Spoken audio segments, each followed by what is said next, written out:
أعوذ بالله من الشيطان الرجيم. بسم الله الرحمن الرحيم. ألف لام ميم. ذلك الكتاب لا ريب فيه هدى للمتقين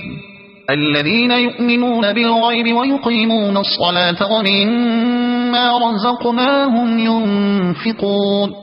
والذين يؤمنون بما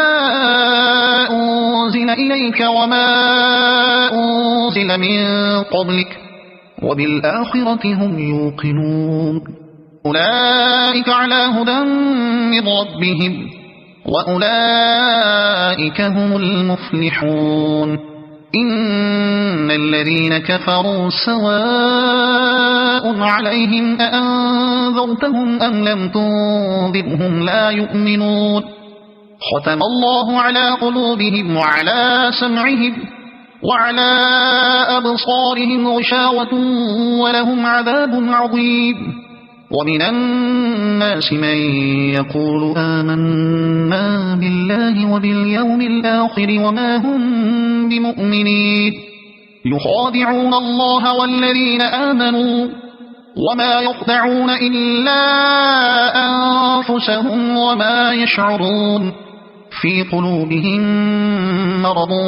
فزادهم الله مرضا ولهم عذاب أليم بما كانوا يكذبون وإذا قيل لهم لا تفسدوا في الأرض قالوا إنما نحن مصلحون ألا إنهم هم المفسدون ولكن لا يشعرون وإذا قيل لهم آمنوا كما آمن الناس قالوا أنؤمن كما آمن السفهاء ألا إنهم هم السفهاء ولكن لا يعلمون وإذا لقوا الذين آمنوا قالوا آمنا وإذا خلوا إلى شياطينهم قالوا إنا معكم إنما نحن مستهزئون الله يستهزئ بهم ويمدهم في طغيانهم يعمهون أولئك الذين اشتروا الضلالة بالهدى فما ربحت تجارتهم وما كانوا مهتدين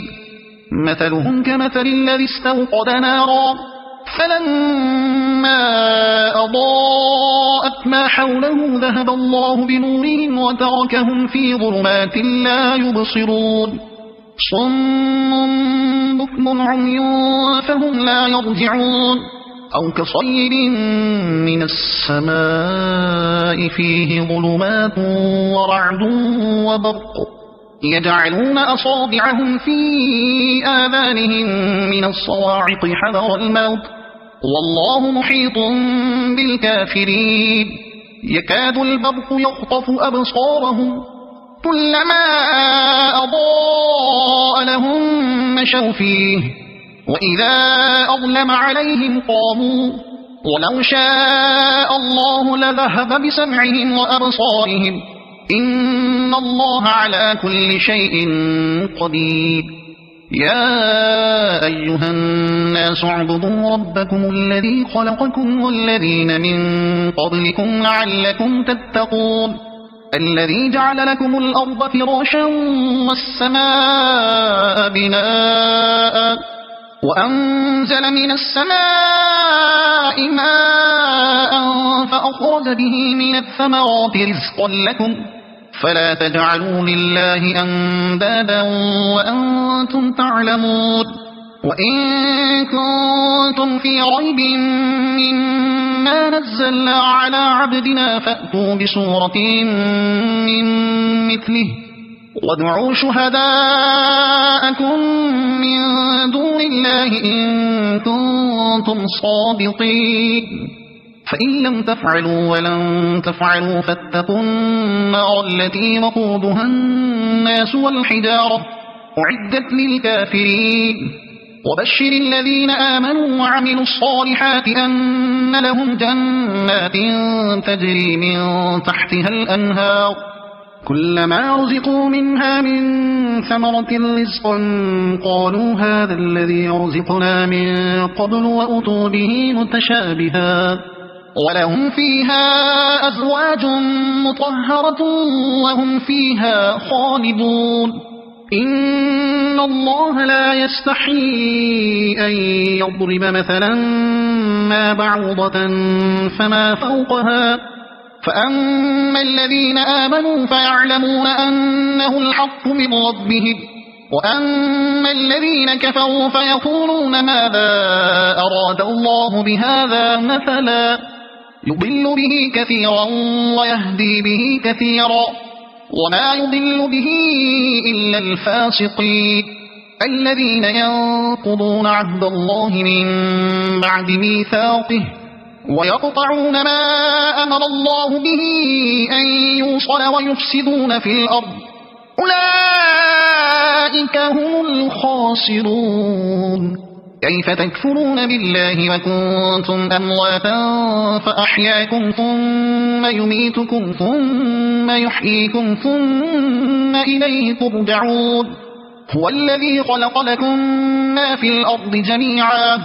ثم استوى إلى السماء فسواهن 7 سماوات وهو بكل شيء عليم وإذ قال ربك للملائكة إني جاعل في الأرض خليفة قالوا أتجعل فيها من يفسد فيها ويسفك الدماء ونحن نسبح بحمدك ونقدس لك قال إني أعلم ما لا تعلمون وعلم آدم الأسماء كلها ثم عرضهم على الملائكة فقال أنبئوني بأسماء هؤلاء إن كنتم صادقين قالوا سبحانك لا علم لنا إلا ما علمتنا إنك أنت العليم الحكيم قال يا آدم أنبئهم بأسمائهم فلما أنبأهم بأسمائهم قال ألم أقل لكم إني أعلم غيب السماوات والأرض وأعلم ما تبدون وما كنتم تكتمون وإذ قلنا للملائكة اسجدوا لآدم فسجدوا إلا إبليس أبى واستكبر وكان من الكافرين وقلنا يا آدم اسكن أنت وزوجك الجنة وكلا منها رغدا حيث شئتما ولا تقربا هذه الشجرة فتكونا من الظالمين فأزلهما الشيطان عنها فأخرجهما مما كانا فيه وقلنا اهبطوا بعضكم لبعض عدو ولكم في الأرض مستقر ومتاع إلى حين فتلقى آدم من ربه كلمات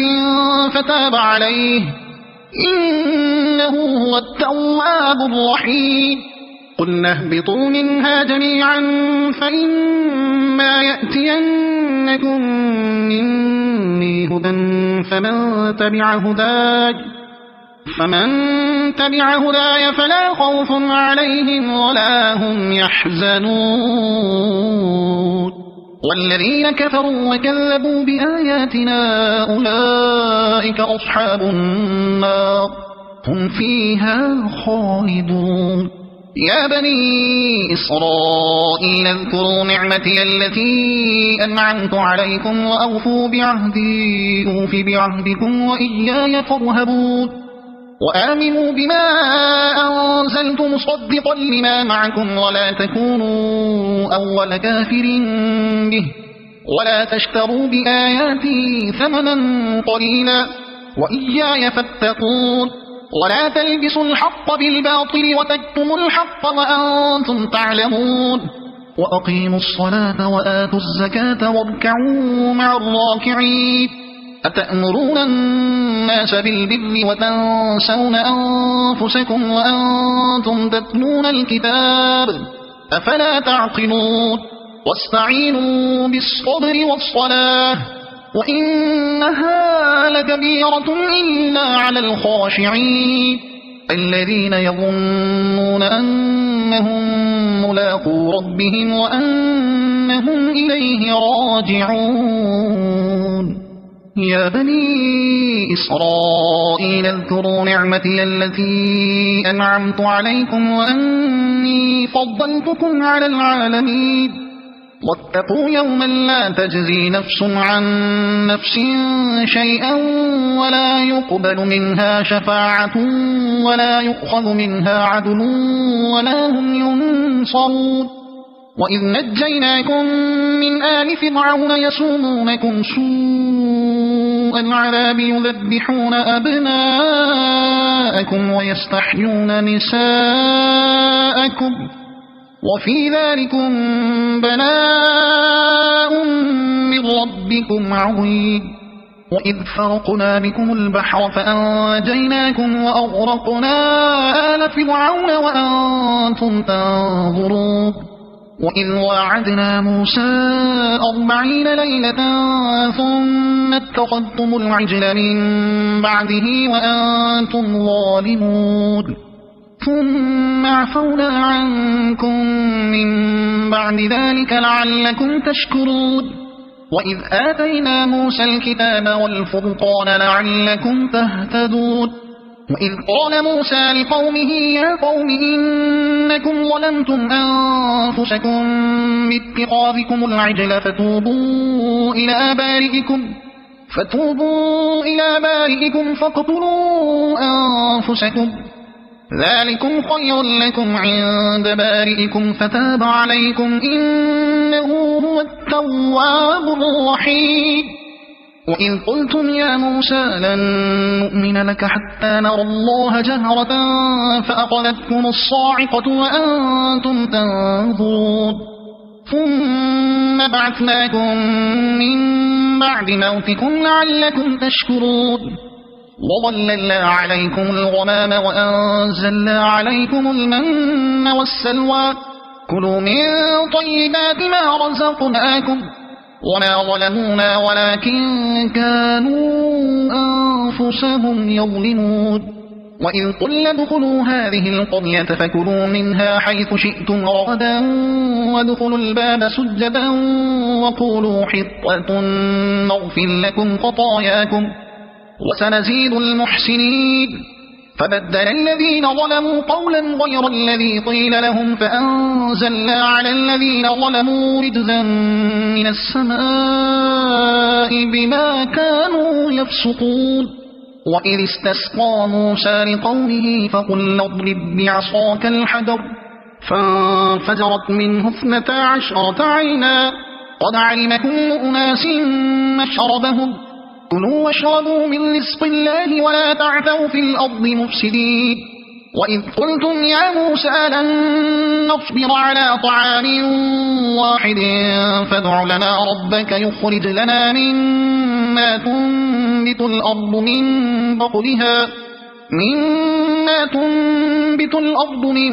بقلها وقثائها وفومها وعدسها وبصلها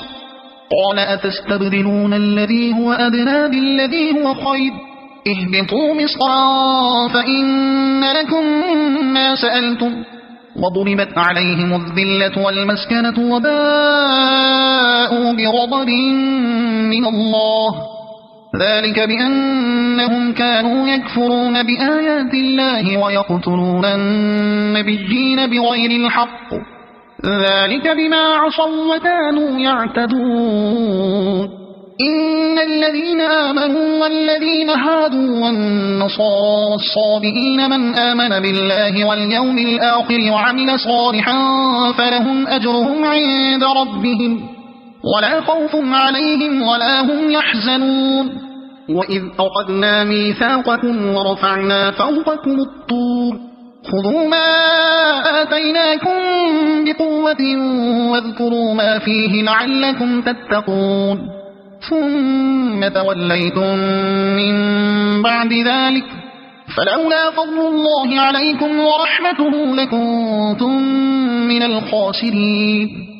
ولقد علمتم الذين اعتدوا منكم في السبت فقلنا لهم كونوا قردة خاسئين فجعلناها نكالا لما بين يديها وما خلفها وموعظة للمتقين وإذ قال موسى لقومه إن الله يأمركم أن تذبحوا بقرة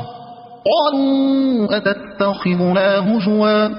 قال أعوذ بالله أن أكون من الجاهلين قالوا ادع لنا ربك يبين لنا ما هي قال إنه يقول إنها بقرة لا فارض ولا بكر عوان بين ذلك فافعلوا ما تؤمرون قالوا ادع لنا ربك يبين لنا ما لونها قال إنه يقول إنها بقرة صفراء فاقع لونها تسر الناظرين قالوا ادع لنا ربك يبين لنا ما هي إن البقرة شابه علينا وإنا إن شاء الله لمهتدون قال إنه يقول إنها بقرة لا ذلول تثير الأرض ولا تسقي الحرث مسلمة لا شية فيها قالوا الآن جئت بالحق فذبحوها وما كادوا يفعلون وإذ قتلتم نفسا فادارأتم فيها والله مخرج ما كنتم تكتمون فقلنا اضربوه ببعضها كذلك يحيي الله الموتى ويريكم آياته لعلكم تعقلون ثم قست قلوبكم من بعد ذلك فهي كالحجارة أو أشد قسوة وإن من الحجارة لما يتفجر منه الأنهار وإن منها لما يشقق فيخرج منه الماء وإن منها لما يهبط من خشية الله وما الله بغافل عما تعملون أفتطمعون أن يؤمنوا لكم وقد كان فريق منهم يسمعون كلام الله ثم يحرفونه من بعد ما عقلوه وهم يعلمون وإذا لقوا الذين آمنوا قالوا آمنا وإذا خلا بعضهم إلى بعض قالوا أتحدثونهم بما فتح الله عليكم ليحاجوكم به عند ربكم أفلا تعقلون أولا يعلمون أن الله يعلم ما يسرون وما يعلنون ومنهم أميون لا يعلمون الكتاب إلا أماني وإنهم إلا يظنون فويل للذين يكتبون الكتاب بأيديهم ثم يقولون هذا من عند الله ليشتروا به ثمنا قليلا فويل لهم مما كتبت أيديهم وويل لهم مما يكسبون وقالوا لا تمسنا النار إلا أياما معدودة قل أتخذتم عند الله عهدا فلن يخلف الله عهده أم تقولون على الله ما لا تعلمون بلى من كسب سيئة وأحاطت به خطيئته فأولئك أصحاب النار هم فيها خالدون والذين آمنوا وعملوا الصالحات أولئك أصحاب الجنة هم فيها خالدون وإذ أخذنا ميثاق بني إسرائيل لا تعبدون إلا الله وبالوالدين إحسانا وذي القربى واليتامى والمساكين وقولوا للناس حسنا وأقيموا الصلاة وآتوا الزكاة ثم توليتم إلا قليلا منكم وأنتم معرضون وإذ أخذنا ميثاقكم لا تسفكون دماءكم ولا تخرجون أنفسكم من دياركم ثم أقررتم وأنتم تشهدون ثم أنتم هؤلاء تقتلون أنفسكم وتخرجون فريقا منكم من ديارهم تظاهرون عليهم بالإثم والعدوان وإن يأتوكم أسارى تفادوهم وهو محرم عليكم إخراجهم أفتؤمنون ببعض الكتاب وتكفرون ببعض فما جزاء من يفعل ذلك منكم إلا خزي في الحياة الدنيا ويوم القيامة يردون إلى أشد العذاب وما الله بغافل عما تعملون أولئك الذين اشتروا الحياة الدنيا بالآخرة فلا يخفف عنهم العذاب ولا هم ينصرون ولقد آتينا موسى الكتاب وقفينا من بعده بالرسل وآتينا عيسى ابن مريم البينات وأيدناه بروح القدس أفكلما جاءكم رسول بما لا تهوى أنفسكم استكبرتم ففريقا كذبتم وفريقا تقتلون وقالوا قلوبنا غلف بل لعنهم الله بكفرهم فقليلا ما يؤمنون ولما جاءهم كتاب من عند الله مصدق لما معهم وكانوا من قبل يستفتحون على الذين كفروا فلما جاءهم ما عرفوا كفروا به فلعنة الله على الكافرين بئس ما اشتروا به أنفسهم أن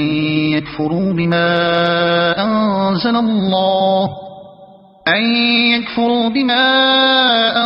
الله بغيا أن ينزل الله من فضله على من يشاء من عباده فباءوا بغضب على غضب وللكافرين عذاب مهين وإذا قيل لهم آمنوا بما أنزل الله قالوا نؤمن بما أنزل علينا ويكفرون بما وراءه وهو الحق مصدقا لما معهم قل فلم تقتلون أنبياء الله من قبل إن كنتم مؤمنين ولقد جاءكم موسى بالبينات ثم اتخذتم العجل من بعده وأنتم ظالمون وإذ أخذنا ميثاقكم ورفعنا فوقكم الطور خذوا ما آتيناكم بقوة واسمعوا قالوا سمعنا وعصينا وأشربوا في قلوبهم العجل بكفرهم قل بئس ما يأمركم به إيمانكم إن كنتم مؤمنين قل إن كانت لكم الدار الآخرة عند الله خالصة من دون الناس فتمنوا الموت إن كنتم صادقين ولن يتمنوه أبدا بما قدمت أيديهم والله عليم بالظالمين ولتجدنهم أحرص الناس على حياة ومن الذين أشركوا يود أحدهم لو يعمر 1000 سنة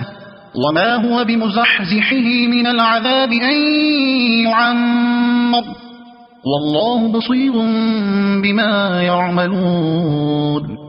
قل من كان عدوا لجبريل فإنه نزله على قلبك بإذن الله مصدقا لما بين يديه وهدى وبشرى للمؤمنين من كان عدوا لله وملائكته ورسله وجبريل وميكال فإن الله عدو للكافرين ولقد أنزلنا إليك آيات بينات وما يكفر بها إلا الفاسقون أو كلما عاهدوا عهدا نبذه فريق منهم بل أكثرهم لا يؤمنون ولما جاءهم رسول من عند الله مصدق لما معهم نبذ فريق من الذين أوتوا الكتاب كتاب الله وراء ظهورهم كأنهم لا يعلمون واتبعوا ما تتلو الشياطين على ملك سليمان وما كفر سليمان ولكن الشياطين كفروا يعلمون الناس السحر وما أنزل على الملكين ببابل هاروت وماروت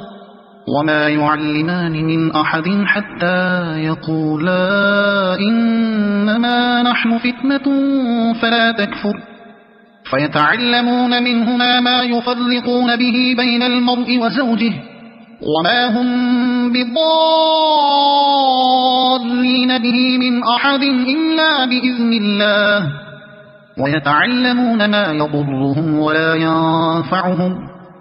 ولقد علموا لمن اشتراه ما له في الآخرة من خلاق ولبئس ما شروا به أنفسهم لو كانوا يعلمون ولو أنهم آمنوا واتقوا لمثوبة من عند الله خير لو كانوا يعلمون يا أيها الذين آمنوا لا تقولوا راعنا وقولوا انظرنا واسمعوا وللكافرين عذاب أليم ما يود الذين كفروا من أهل الكتاب ولا المشركين أن ينزل عليكم من خير من ربكم والله يختص برحمته من يشاء والله ذو الفضل العظيم ما ننسخ من آية أو ننسها نأت بخير منها أو مثلها ألم تعلم أن الله على كل شيء قدير ألم تعلم أن الله له ملك السماوات والأرض وما لكم من دون الله من ولي ولا نصير أم تريدون أن تسألوا رسولكم كما سئل موسى من قبل ومن يتبدل الكفر بالإيمان فقد ضل سواء السبيل ود كثير من أهل الكتاب لو يردونكم من بعد إيمانكم كفارا حسدا من عند أنفسهم من بعد ما تبين لهم الحق فاعفوا واصفحوا حتى يأتي الله بأمره إن الله على كل شيء قدير وأقيموا الصلاة وآتوا الزكاة وما تقدموا لأنفسكم من خير تجدوه عند الله إن الله بما تعملون بصير وقالوا لن يدخل الجنة إلا من كان هودا أو نصارا تلك أمانيهم قل هاتوا برهانكم إن كنتم صادقين بلى من أسلم وجهه لله وهو محسن فله أجره عند ربه ولا خوف عليهم ولا هم يحزنون وقالت اليهود ليست النصارى على شيء وقالت النصارى ليست اليهود على شيء وهم يتلون الكتاب كذلك قال الذين لا يعلمون مثل قولهم فالله يحكم بينهم يوم القيامة فيما كانوا فيه يختلفون ومن أظلم ممن منع مساجد الله أن يذكر فيها اسمه وسعى في خرابها أولئك ما كان لهم أن يدخلوها إلا خائفين لهم في الدنيا خزي ولهم في الآخرة عذاب عظيم ولله المشرق والمغرب فأينما تولوا فثم وجه الله إن الله واسع عليم وقالوا اتخذ الله ولدا سبحانه بل له ما في السماوات والأرض كل له قانطون بديع السماوات والأرض وإذا قضى أمرا فإنما يقول له كن فيكون وقال الذين لا يعلمون لولا يكلمنا الله أو تأتينا آية كذلك قال الذين من قبلهم مثل قولهم تشابهت قلوبهم قد بينا الآيات لقوم يوقنون إنا أرسلناك بالحق بشيرا ونذيرا ولا تسأل عن أصحاب الجحيم ولن ترضى عنك اليهود ولا النصارى حتى تتبع ملتهم قل إن هدى الله هو الهدى ولئن اتبعت أهواءهم بعد الذي جاءك من العلم ما لك من الله من ولي ولا نصير الذين آتيناهم الكتاب يتلونه حق تلاوته أولئك يؤمنون به ومن يكفر به فأولئك هم الخاسرون يا بني إسرائيل اذكروا نعمتي التي أنعمت عليكم وأني فضلتكم على العالمين واتقوا يوما لا تجزي نفس عن نفس شيئا ولا يقبل منها عدل ولا تنفعها شفاعة ولا هم ينصرون وإذ ابتلى إبراهيم ربه بكلمات فأتمهم قال إني جاعلك للناس إماما قال ومن ذريتي قال لا ينال عهد الظالمين وإذ جعلنا البيت مثابة للناس وأمنا واتخذوا من مقام إبراهيم مصلى وعهدنا إلى إبراهيم وإسماعيل أن طهر بيتي للطائفين والعاكفين والركع السجود وإذ قال إبراهيم رب اجعل هذا بلدا آمنا وارزق أهله من الثمرات من آمن منهم بالله واليوم الآخر قال وما كفر فأمتعه قليلا ثم أضطره إلى عذاب النار وبئس المصير وإذ يرفع إبراهيم القواعد من البيت وإسماعيل ربنا تقبل منا إنك أنت السميع العليم ربنا واجعلنا مسلمين لك ومن ذريتنا أمة مسلمة لك وأرنا مناسكنا وتب علينا إنك أنت التواب الرحيم ربنا وابعث فيهم رسولا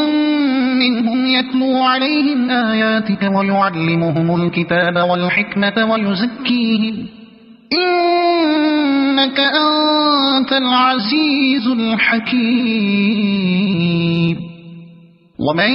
يرغب عن ملة إبراهيم إلا من سفه نفسه ولقد اصطفيناه في الدنيا وإنه في الآخرة لمن الصالحين إذ قال له ربه أسلم قال أسلمت لرب العالمين ووصى بها إبراهيم بنيه ويعقوب يا بني إن الله اصطفى لكم الدين فلا تموتن إلا وأنتم مسلمون أم كنتم شهداء إذ حضر يعقوب الموت إذ قال لبنيه ما تعبدون من بعدي قالوا نعبد إلهك وإله آبائك إبراهيم وإسماعيل وإسحاق إلها واحدا ونحن له مسلمون تلك أمة قد خلت لها ما كسبت ولكم ما كسبتم ولا تسألون عما كانوا يعملون وقالوا كونوا هودا أو نصارى تهتدوا قل بل ملة إبراهيم حنيفا وما كان من المشركين قولوا آمنا بالله وما أنزل إلينا وما أنزل إلى إبراهيم وإسماعيل وإسحاق وما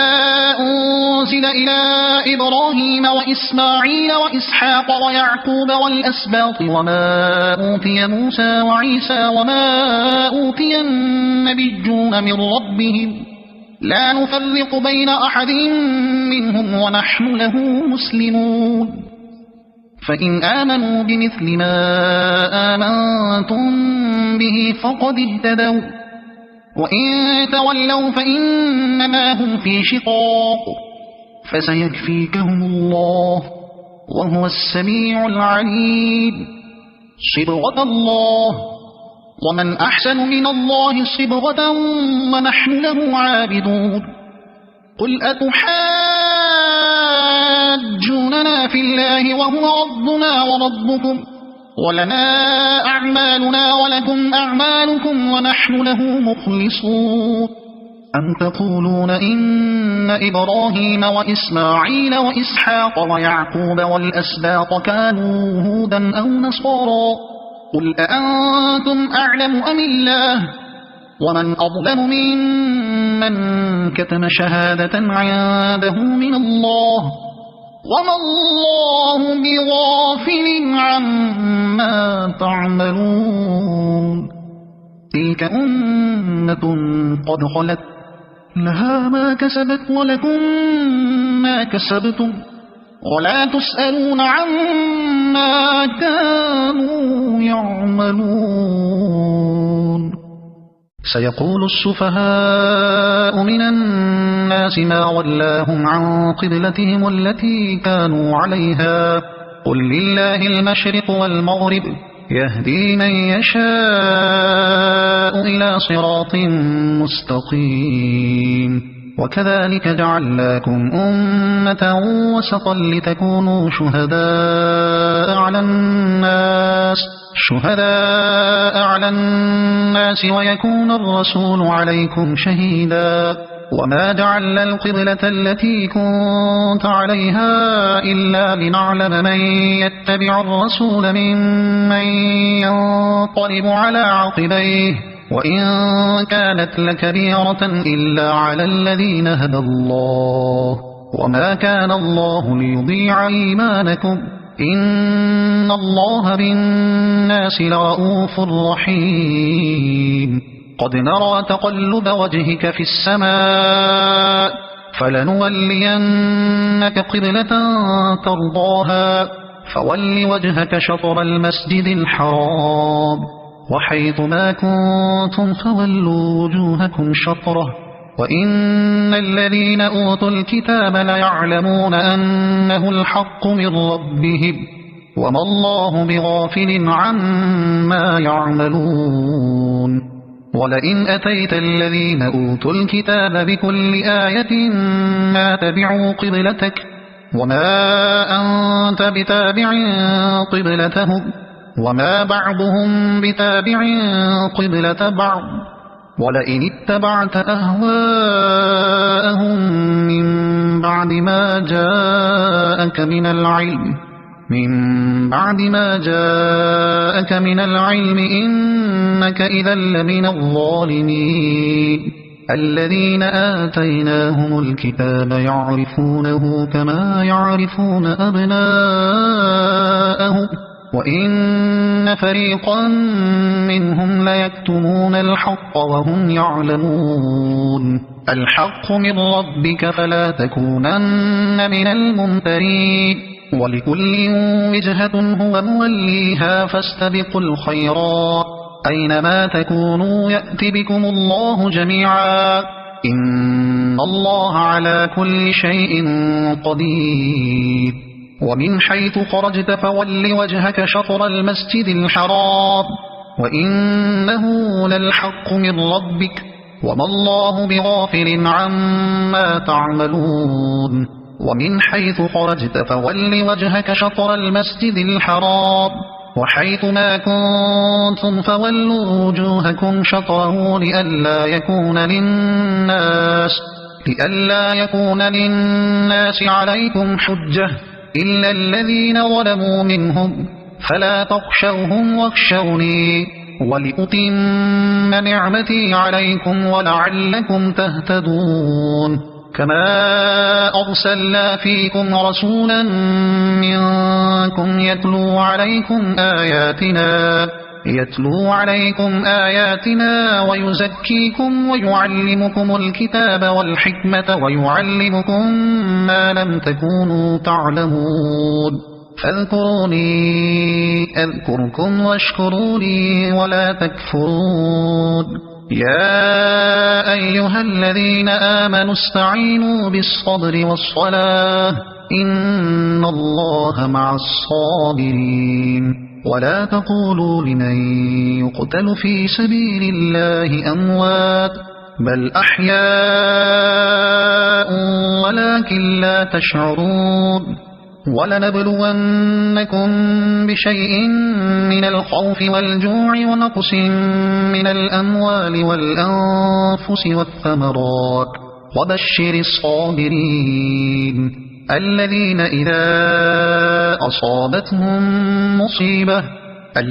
إذا أصابتهم مصيبة قالوا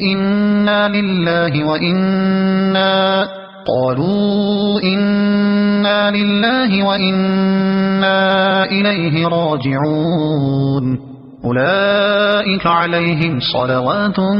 من ربهم ورحمة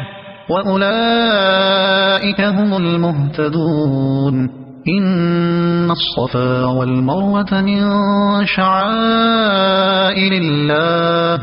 فمن حج البيت أو اعتمر فلا جناح عليه أن يطوف بهما ومن تطوع خيرا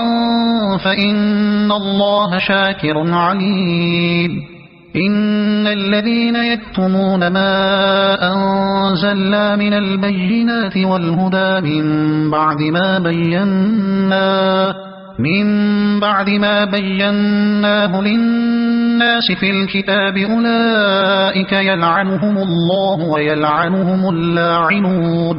إلا الذين تابوا وأصلحوا وبينوا فأولئك أتوب عليهم وأنا التواب الرحيم إن الذين كفروا وماتوا وهم كفار أولئك عليهم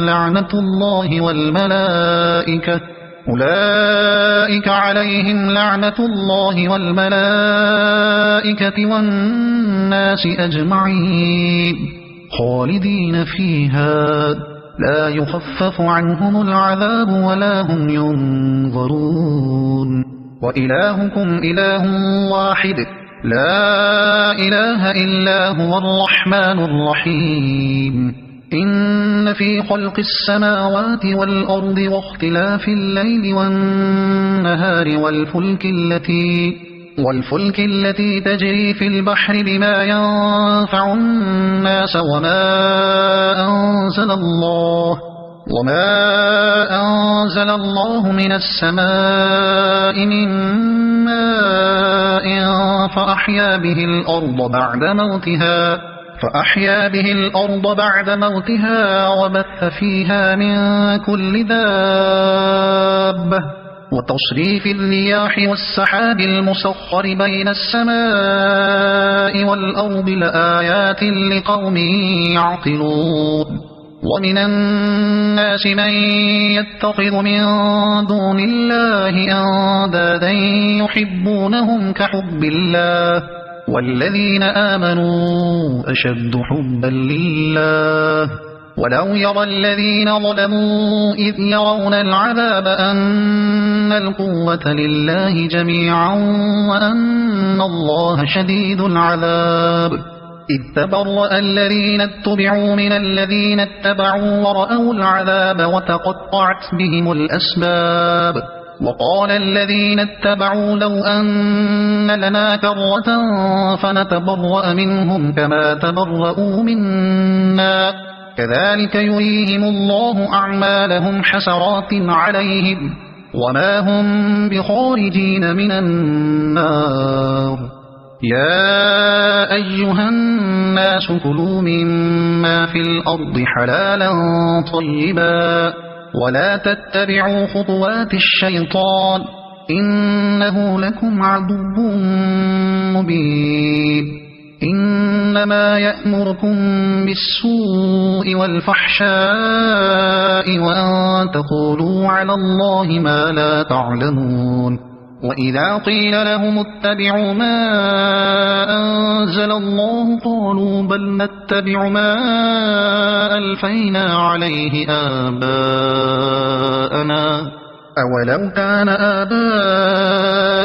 لا يعقلون شيئا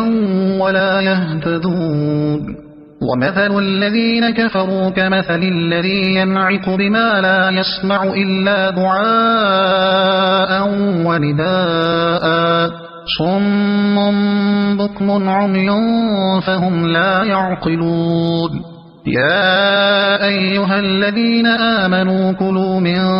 طيبات ما رزقناكم واشكروا لله إن كنتم إياه تعبدون إنما حرم عليكم الميتة والدم ولحم الخنزير وما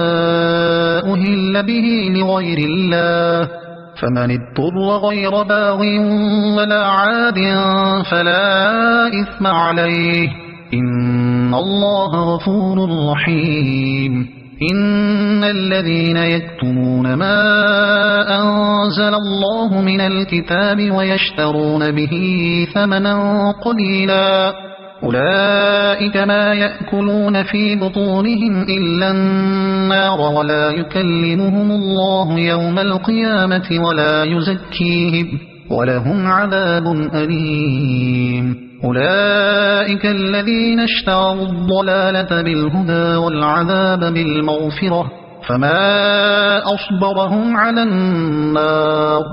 ذلك بأن الله نزل الكتاب بالحق وإن الذين اختلفوا في الكتاب لفي شقاق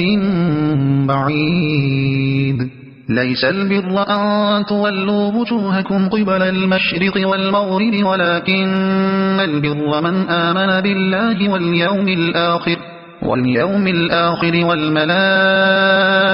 والكتاب والنبيين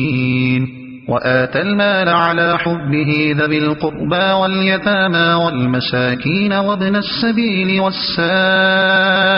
وفي الرقاب وأقام الصلاة وآتى الزكاة والموفون بعهدهم إذا عاهدوا والصابرين في البأساء والضراء وحين البأس أولئك الذين صدقوا وأولئك هم المتقون يا أيها الذين آمنوا كتب عليكم القصاص في القتلى الحر بالحر والعبد بالعبد والأنثى بالأنثى فمن عفي له من أخيه شيء فاتباع بالمعروف وأداء إليه بإحسان ذلك تخفيف من ربكم ورحمة فمن اعتدى بعد ذلك فله عذاب أليم ولكم في القصاص حياة يا أولي الألباب لعلكم تتقون كتب عليكم إذا حضر أحدكم الموت إن ترك خيرا الوصية للوالدين والأقربين بالمعروف حقا على المتقين فمن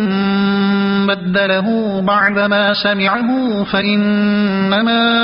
إثمه على الذين يبدلونه إن الله سميع عليم فمن خاف من موص جنفا أو إثما فأصلح بينهم فلا إثم عليه إن الله غفور رحيم يا أيها الذين آمنوا كتب عليكم الصيام كما كتب على الذين من قبلكم لعلكم تتقون أياما معدودات فمن كان منكم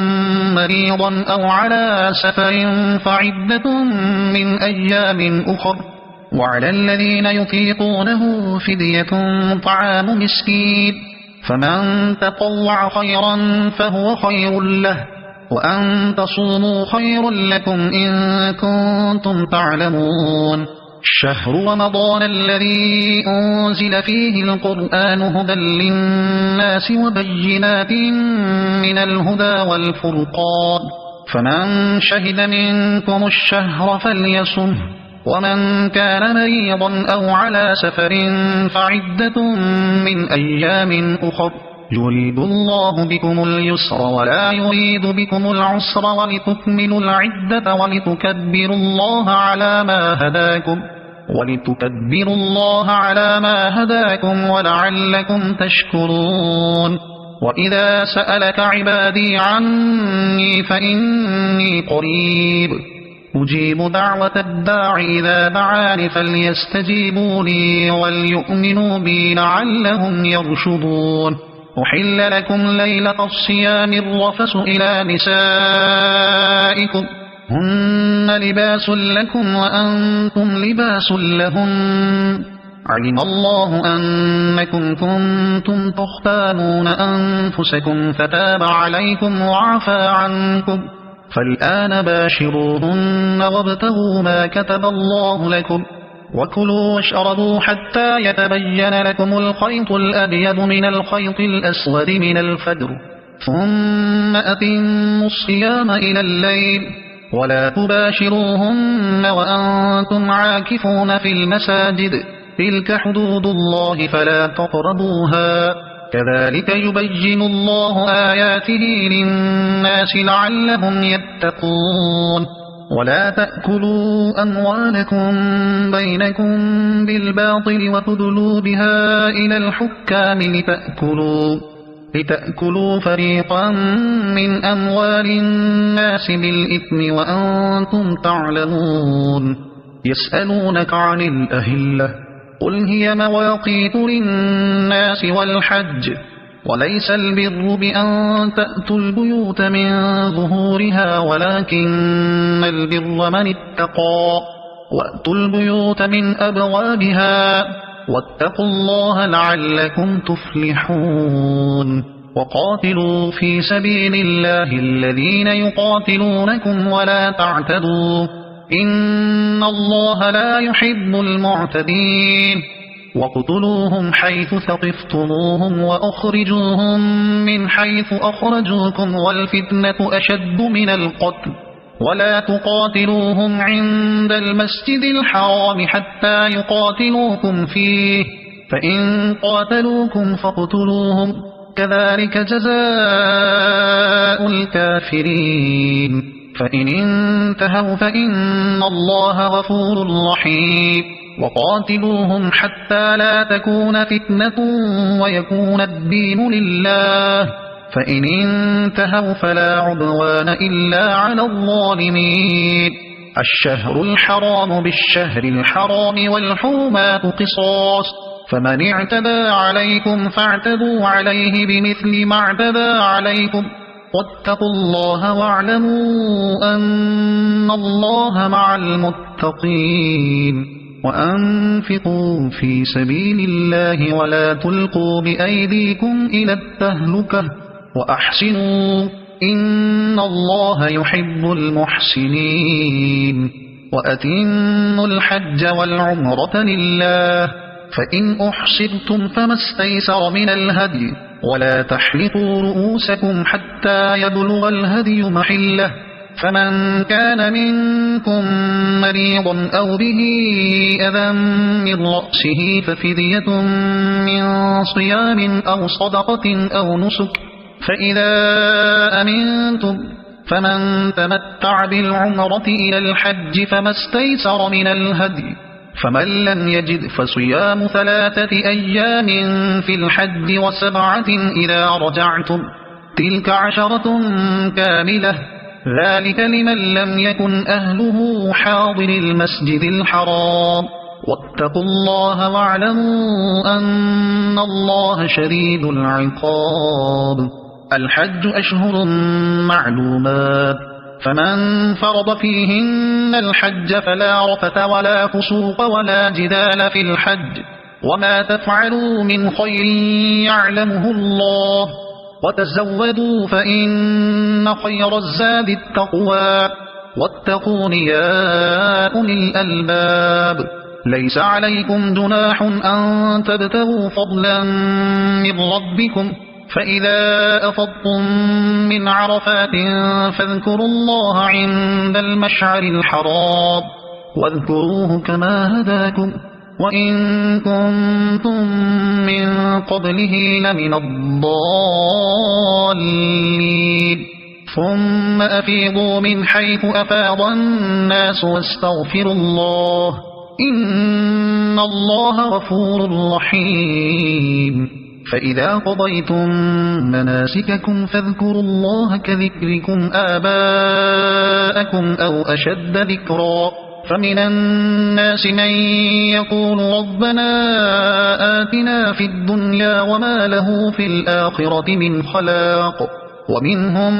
من يقول ربنا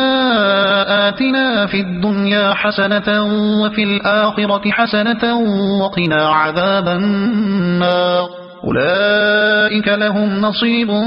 مما كسبوا والله سريع الحساب واذكروا الله في أيام معدودات فمن تعجل في يومين فلا إثم عليه ومن تأخر فلا إثم عليه لمن اتقى واتقوا الله واعلموا أنكم إليه تحشرون ومن الناس من يعجبك قوله في الحياة الدنيا ويشهد الله على ما في قلبه وهو ألد الخصام وإذا تولى سعى في الأرض ليفسد فيها ويهلك الحرث والنسل والله لا يحب الفساد وإذا قيل له اتق الله أخذته العزة بالإثم فحسبه جهنم ولبئس المهاد ومن الناس من يشري نفسه ابتغاء مرضات الله والله رؤوف بالعباد يا أيها الذين آمنوا ادخلوا في السلم كافة ولا تتبعوا خطوات الشيطان إنه لكم عدو مبين فإن زللتم من بعد ما جاءتكم البينات فاعلموا أن الله عزيز حكيم هل ينظرون إلا أن يأتيهم الله في ظلل من الغمام والملائكة وقضي الأمر وإلى الله ترجع الأمور سل بني إسرائيل كم آتيناهم من آية بينة ومن يبدل نعمة الله من بعد ما جاءته فإن الله شديد العقاب زين للذين كفروا الحياة الدنيا ويسخرون من الذين آمنوا والذين اتقوا فوقهم يوم القيامة والله يرزق من يشاء بغير حساب كان الناس أمة واحدة فبعث الله النبيين مبشرين ومنذرين وأنزل معهم الكتاب بالحق ليحكم بين الناس فيما اختلفوا فيه وما اختلف فيه إلا الذين أوتوه من بعد ما جاءتهم البينات بغيا بينهم فهدى الله الذين آمنوا لما اختلفوا فيه من الحق بإذنه والله يهدي من يشاء إلى صراط مستقيم أم حسبتم أن تدخلوا الجنة ولما يأتكم مثل الذين خلوا من قبلكم مستهم البأساء والضراء وزلزلوا حتى يقول الرسول والذين آمنوا معه متى نصر الله ألا إن نصر الله قريب يسألونك ماذا ينفقون قل ما أنفقتم من خير فللوالدين والأقربين واليتامى والمساكين وابن السبيل وما تفعلوا من خير فإن الله به عليم كتب عليكم القتال وهو كره لكم وعسى أن تكرهوا شيئا وهو خير لكم وعسى أن تحبوا شيئا وهو شر لكم والله يعلم وأنتم لا تعلمون يسألونك عن الشهر الحرام قتال فيه قل قتال فيه كبير وصد عن سبيل الله وكفر به والمسجد الحرام وإخراج أهله منه أكبر عند الله والفتنة أكبر من القتل ولا يزالون يقاتلونكم حتى يردوكم عن دينكم إن استطاعوا ومن يرتد منكم عن دينه فيمت وهو كافر فأولئك حبطت أعمالهم في الدنيا والآخرة وأولئك أصحاب النار هم فيها خالدون إن الذين آمنوا والذين هاجروا وجاهدوا في سبيل الله أولئك يرجون رحمة الله والله غفور رحيم يسألونك عن الخمر والميسر قل فيهما إثم كبير ومنافع للناس وإثمهما أكبر من نفعهما ويسألونك ماذا ينفقون قل العفو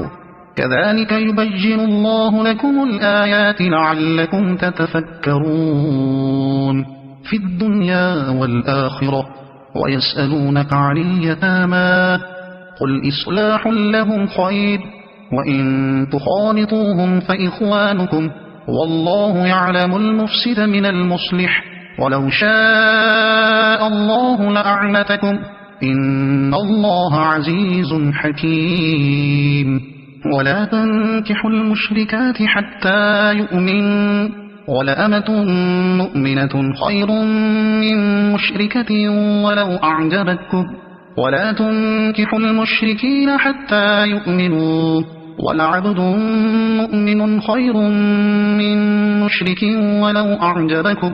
أولئك يدعون إلى النار والله يدعو إلى الجنة والمغفرة بإذنه ويبين آياته للناس لعلهم يتذكرون ويسألونك عن المحيض قل هو أذى فاعتزلوا النساء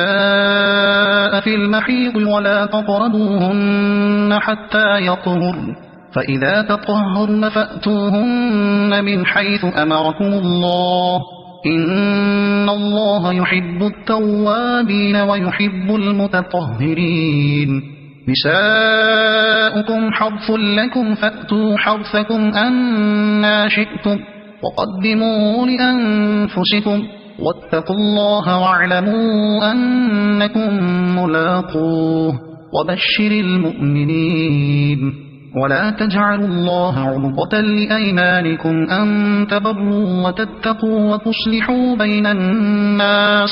والله سميع عليم لا يؤاخذكم الله باللغو في أيمانكم ولكن يؤاخذكم بما كسبت قلوبكم والله غفور حليم للذين يؤلون من نسائهم تربص 4 أشهر فإن فاءوا فإن الله غفور رحيم وإن عزموا الطلاق فإن الله سميع عليم والمطلقات يتربصن بأنفسهن 3 قروء ولا يحل لهن أن يكتمن ما خلق الله في أرحامهن إن كن يؤمن بالله واليوم الآخر وبعولتهن أحق بردهن في ذلك إن أرادوا إصلاحا ولهن مثل الذي عليهن بالمعروف وللرجال عليهن درجة والله عزيز حكيم الطلاق 2 فإمساك بمعروف أو تسريح بإحسان ولا يحل لكم أن تأخذوا مما آتيتموهن شيئا إلا أن يخافا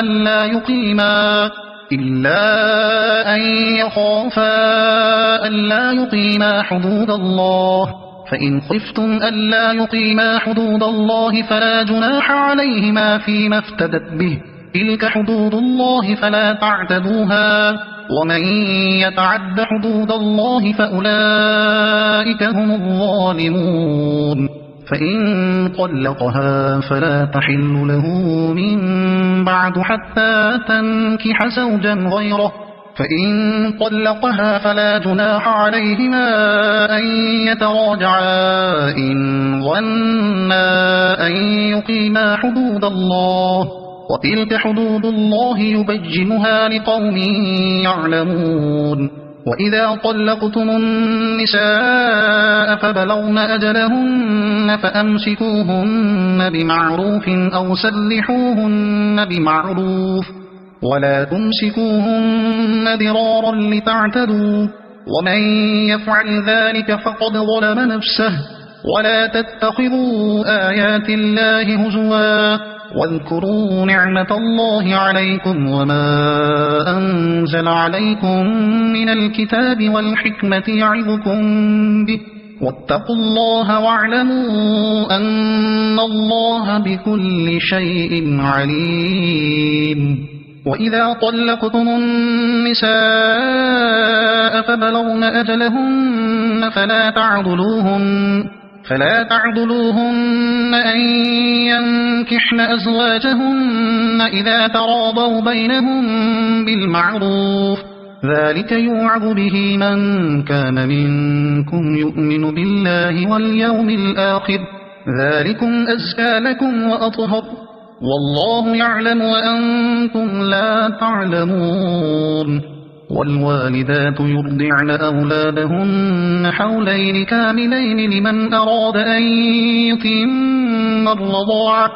وعلى المولود له رزقهن وكسوتهن بالمعروف، لا تكلف نفس إلا وسعها، لا تضار والدة بولدها ولا مولود له بولده، وعلى الوارث مثل ذلك، فإن أرادا فصالا عن تراض منهما وتشاور فلا جناح عليهما. وإن أردتم أن تسترضعوا أولادكم فلا جناح عليكم إذا سلمتم ما آتيتم بالمعروف، واتقوا الله واعلموا أن الله بما تعملون بصير. والذين يتوفون منكم ويذرون أزواجا يتربصن بأنفسهن 4 أشهر وعشرا، فإذا بلغن أجلهن فلا جناح عليكم فيما فعلن في أنفسهن بالمعروف، والله بما تعملون خبير. ولا جناح عليكم فيما عرضتم به من خطبة النساء أو أكننتم في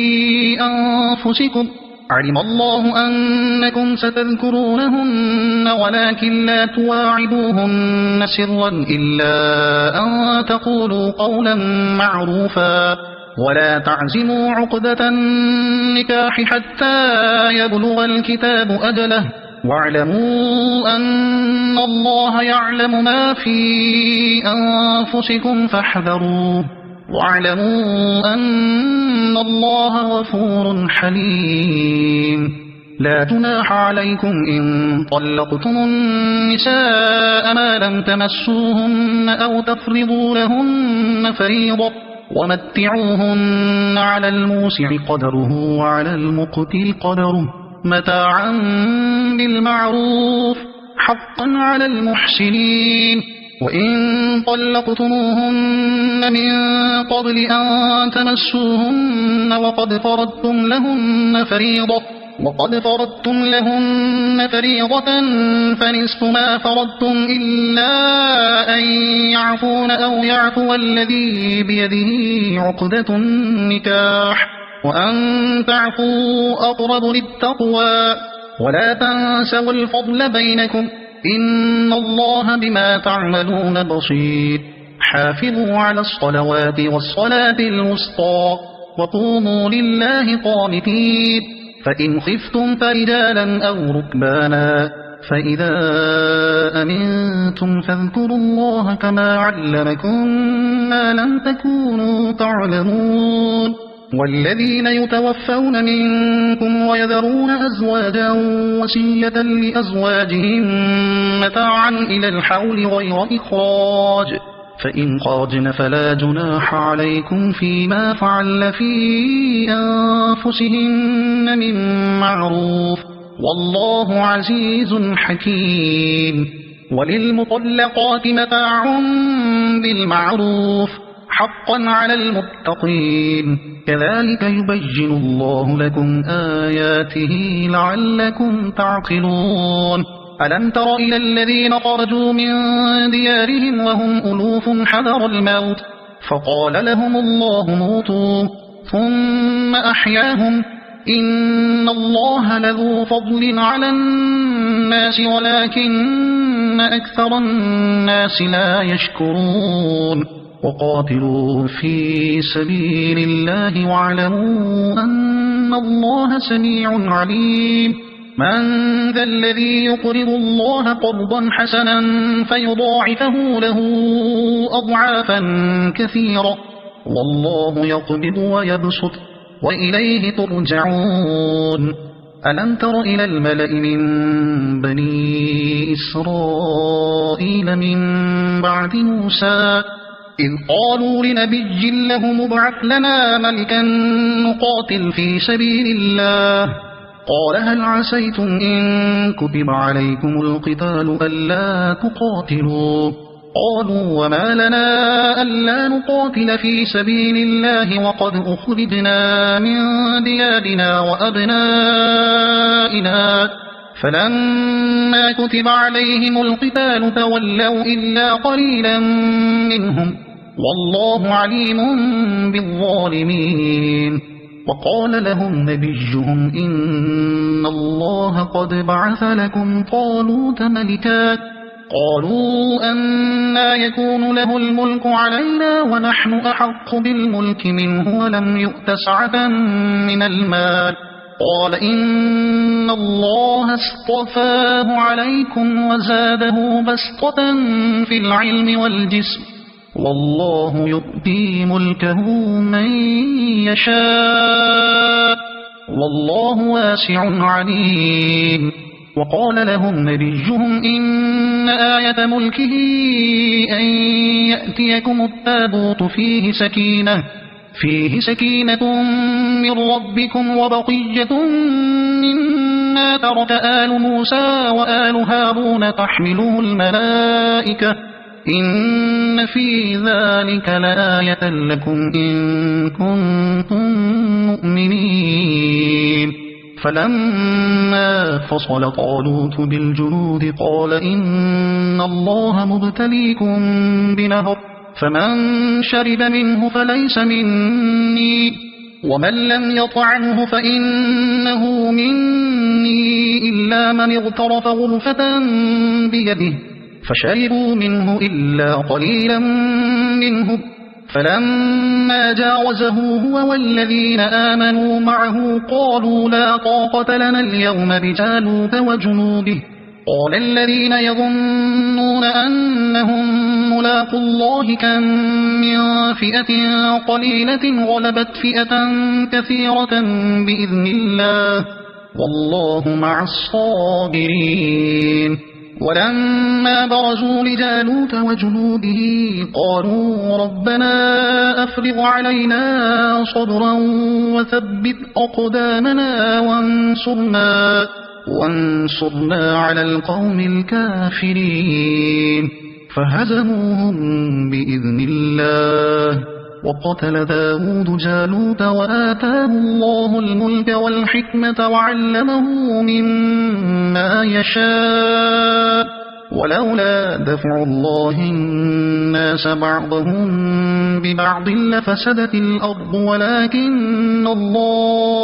ولكن الله ذو فضل على العالمين تلك آيات الله نتلوها عليك بالحق وإنك لمن المرسلين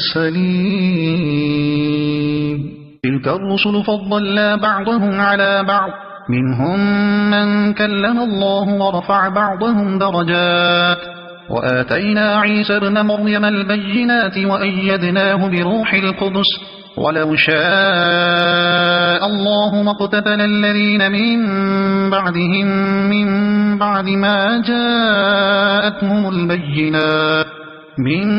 بعد ما جاءتهم البينات ولكن اختلفوا فمنهم من آمن ومنهم من كفر ولو شاء الله ما اقتتلوا ولكن الله يفعل ما يريد يا أيها الذين آمنوا أنفقوا مما رزقناكم من قبل أن يأتي يوم لا بيع فيه ولا خلة ولا شفاعة والكافرون هم الظالمون الله لا إله إلا هو الحي القيوم لا تأخذه سنة ولا نوم له ما في السماوات وما في الأرض من ذا الذي يشفع عنده إلا بإذنه يعلم ما بين أيديهم وما خلفهم ولا يحيطون بشيء من علمه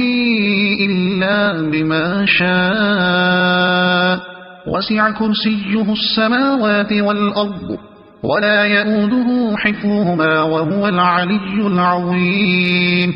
لا إكراه في الدين قد تبين الرشد من الغي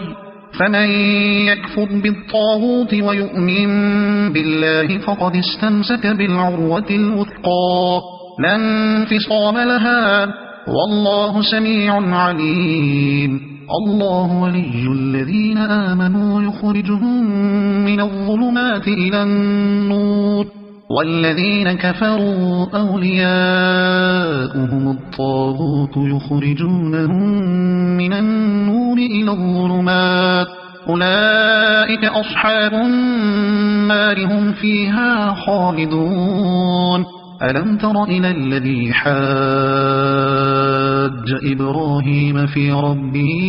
أن آتاه الله الملك إذ قال إبراهيم ربي الذي يحيي ويميت قال أنا أحيي وأميت قال إبراهيم فإن الله يأتي بالشمس من المشرق فأت بها من المغرب فبهت الذي كفر والله لا يهدي القوم الظالمين أو كالذي مر على قرية وهي خاوية على عروشها قال أنى يحيي هذه الله بعد موتها فأماته الله 100 عام ثم بعثه قال كم لبثت قال لبثت يوما أو بعض يوم قال بل لبثت 100 عام فانظر إلى طعامك وشرابك لم يتسنه وانظر إلى حمارك ولنجعلك آية للناس وانظر إلى العظام كيف ننشزها ثم نكسوها لحما فلما تبين له قال أعلم أن الله على كل شيء قدير وإذ قال إبراهيم رب أرني كيف تحيي الموتى قال أولم تؤمن قال بلى ولكن ليطمئن قلبي قال فخذ 4 من الطير فصرهن إليك ثم اجعل على كل جبل منهن جزءا ثم ادعهن يأتينك سعيا واعلم أن الله عزيز حكيم مثل الذين ينفقون أموالهم في سبيل الله كمثل حبة أنبتت 7 سنابل في كل سنبلة 100 حبة والله يضاعف لمن يشاء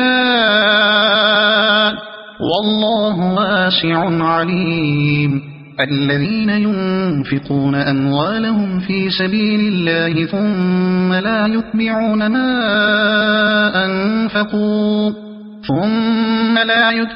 ما أنفقوا منا ولا أذى لهم أجرهم عند ربهم ولا خوف عليهم ولا هم يحزنون قول معروف ومغفرة خير من صدقة يتبعها أذى والله غني حليم يا أيها الذين آمنوا لا تبطلوا صدقاتكم بالمن والأذى كالذي ينفق ماله رئاء الناس ولا يؤمن بالله واليوم الآخر فمثله كمثل صفوان عليه تراب فأصابه وابل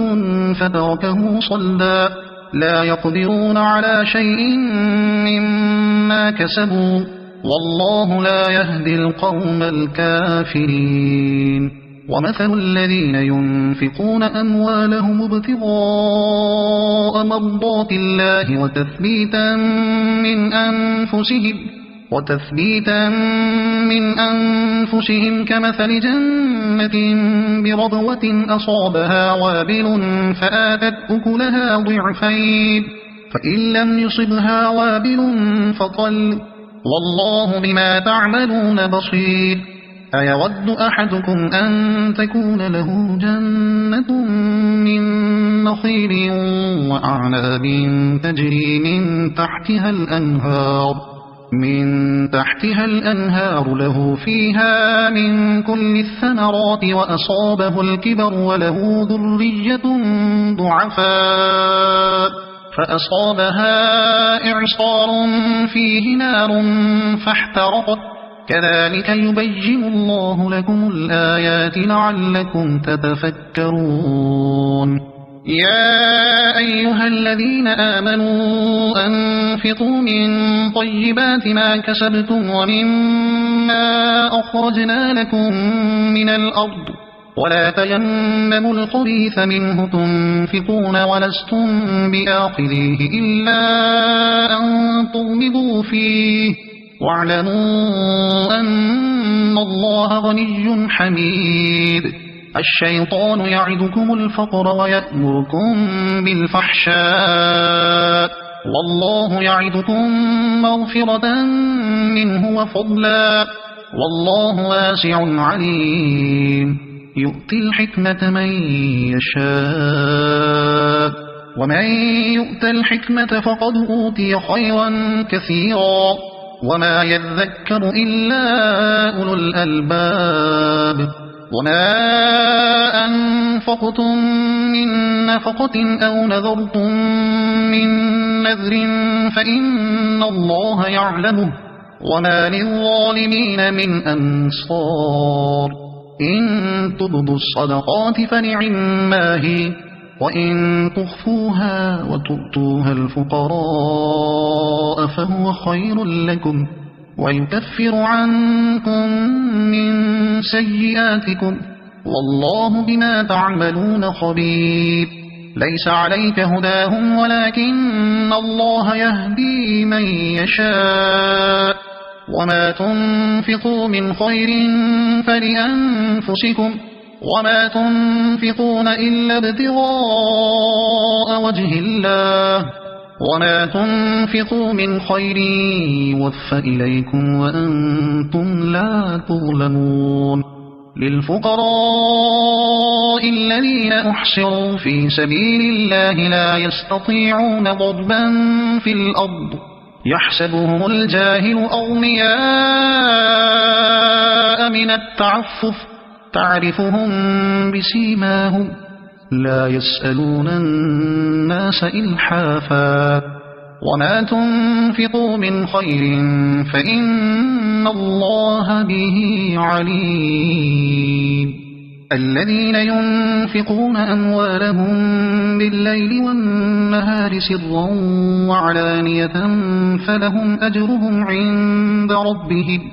ولا خوف عليهم ولا هم يحزنون الذين يأكلون الربا لا يقومون إلا كما يقوم الذي يتخبطه الشيطان من المس ذلك بأنهم قالوا إنما البيع مثل الربا وأحل الله البيع وحرم الربا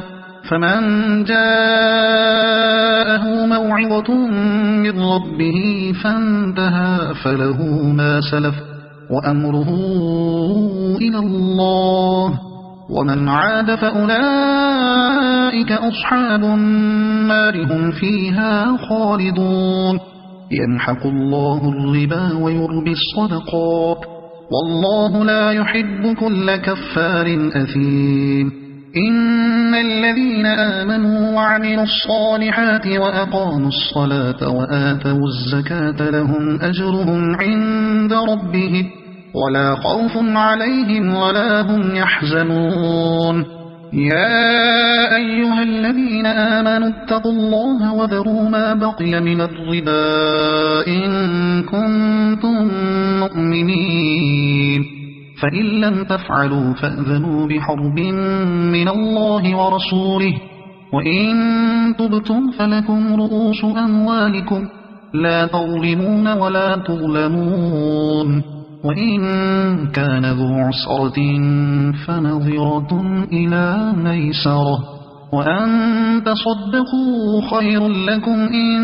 كنتم تعلمون واتقوا يوما ترجعون فيه إلى الله ثم توفى كل نفس ما كسبت وهم لا يظلمون يا أيها الذين آمنوا إذا تداينتم بدين إلى أجل مسمى فاكتبوه وليكتب بينكم كاتب بالعدل ولا يأب كاتب أن يكتب كما علمه الله فليكتب وليملل الذي عليه الحق وليتق الله ربه ولا يبخس منه شيئا فإن كان الذي عليه الحق سفيها أو ضعيفا أو لا يستطيع أن يمل هو فليملل وليه بالعدل واستشهدوا شهيدين من رجالكم فإن لم يكونا رجلين فرجل وامرأتان ممن ترضون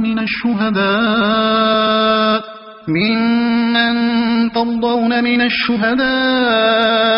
أن تضل إحداهما فتذكر إحداهما الأخرى ولا يأبى الشهداء إذا ما دعوا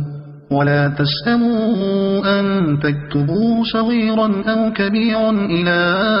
أجله ذلكم أقسط عند الله وأقوم للشهادة وأدنى ألا ترتابوا إلا أن تكون تجارة حاضرة تديرونها بينكم فليس عليكم جناح ألا تكتبوها وأشهدوا إذا تبايعتم ولا يضار كاتب ولا شهيد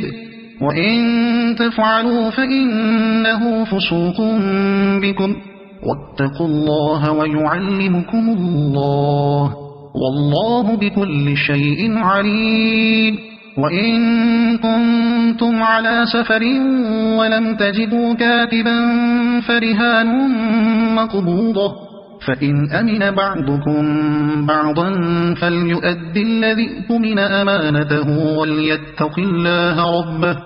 ولا تكتموا الشهادة ومن يكتمها فإنه آثم قلبه والله بما تعملون عليم لله ما في السماوات وما في الأرض وإن تبدوا ما في أنفسكم أو تخفوه يحاسبكم به الله فيغفر لمن يشاء ويعذب من يشاء والله على كل شيء قدير. آمن الرسول بما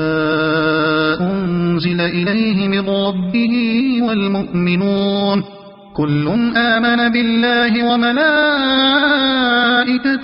وكتبه ورسله لا نفرق بين أحد من رسله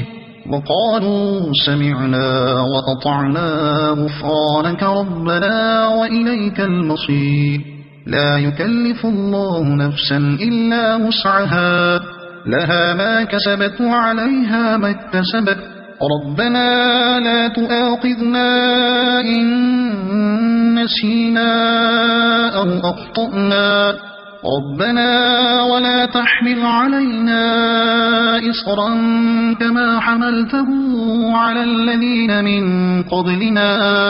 ربنا ولا تحملنا ما لا طاقة لنا به واعف عنا واغفر لنا وارحمنا أنت مولانا فانصرنا على القوم الكافرين. صدق الله العظيم.